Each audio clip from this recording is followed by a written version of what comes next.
Assalamualaikum warahmatullahi wabarakatuh. Perkenalkan, nama saya Marina dengan NIM 2012200380 kelas 5L. Tujuan saya untuk membuat video ini memenuhi tugas mata kuliah usul fiqh dengan dosen pengampu Bapak Dr. Muhammad Yusuf SAG MPD. Pembahasan saya: A. Pengertian usul fiqh. B. Ruang lingkup usul fiqh. C. Sejarah perkembangan usul fiqh. D. Membedakan antara berbagai mazhab usul fiqh.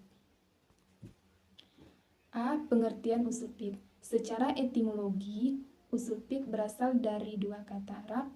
Usul berarti dasar pokok atau akar. Kata ini merujuk pada suatu yang menjadi landasan atau pondasi bagi sesuatu yang lain. Fikih berarti pemahaman, pengetahuan, atau kebijaksanaan. Kata ini merujuk pada pemahaman yang mendalam tentang suatu hal, khususnya tentang hukum Islam. Secara terminologi, usul fiqh memiliki beberapa definisi, namun inti dari definisi tersebut adalah ilmu yang mempelajari dasar-dasar hukum Islam. Usul fiqh membahas tentang sumber-sumber hukum Islam seperti Al-Quran, As-Sunnah, Ijma', dan Qiyas, serta metode untuk menetapkan hukum Islam dari sumber-sumber tersebut. B. Ruang lingkup usul fiqh. Ruang lingkup pembahasan usul fiqh setidaknya ada 3 poin besar. Yang pertama, penjelasan masalah turuk. Yang kedua, mujtahid dan ijtihad.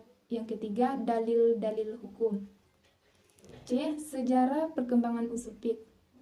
1. Zaman Rasulullah. Di zaman Rasulullah SAW, sumber hukum Islam hanya 2, yaitu Al-Quran dan As-Sunnah. Apabila suatu kasus terjadi, Nabi SAW menunggu turunnya wahyu yang menjelaskan hukum kasus tersebut. Apabila wahyu tidak turun, maka Rasulullah SAW menetapkan hukum kasus tersebut melalui sabdanya, yang kemudian dikenal dengan hadis atau sunnah. Yang kedua, zaman sahabat. Pada era zaman ini digunakan beberapa cara baru untuk memecah hukum, di antaranya ijma' sahabat dan masalah mursalah. Yang ketiga, masalah tabi'in. Pada masa ini juga semakin banyak terjadi perbedaan dan pendapatan antara para ulama mengenai hasil ijtihad, dalil, dan jalan-jalan yang ditempuh. D. Membedakan antara berbagai mazhab usul fiqh. Yang pertama, mazhab Maliki. Imam Abdul Hanifah mengajak kepada kebebasan berpikir dalam memecahkan masalah-masalah baru yang belum terdapat dalam Al-Quran dan As-Sunnah. Ia banyak mengandalkan kias atau analogi dan menentukan hukum. 2. Mazhab Maliki. Dalam fatwa hukum, ia bersandar pada kitab Allah, kemudian pada As-Sunnah, namun beliau lebih mengutamakan amal masyarakat Madinah dibandingkan hadis ahad.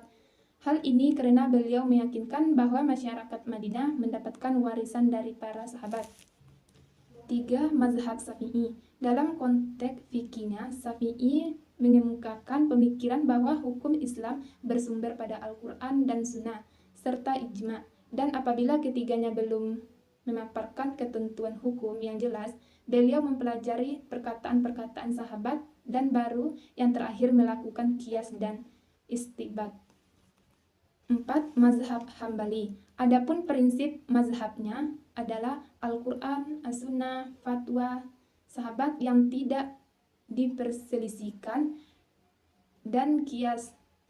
Ia tidak mengakui adanya ijma', karena menurutnya tidak mungkin ada ijma'. Karena demikian banyaknya perbedaan pendapat dalam masalah baru. Mungkin itulah pembahasan dari materi saya. Saya akhiri. Wassalamualaikum warahmatullahi wabarakatuh.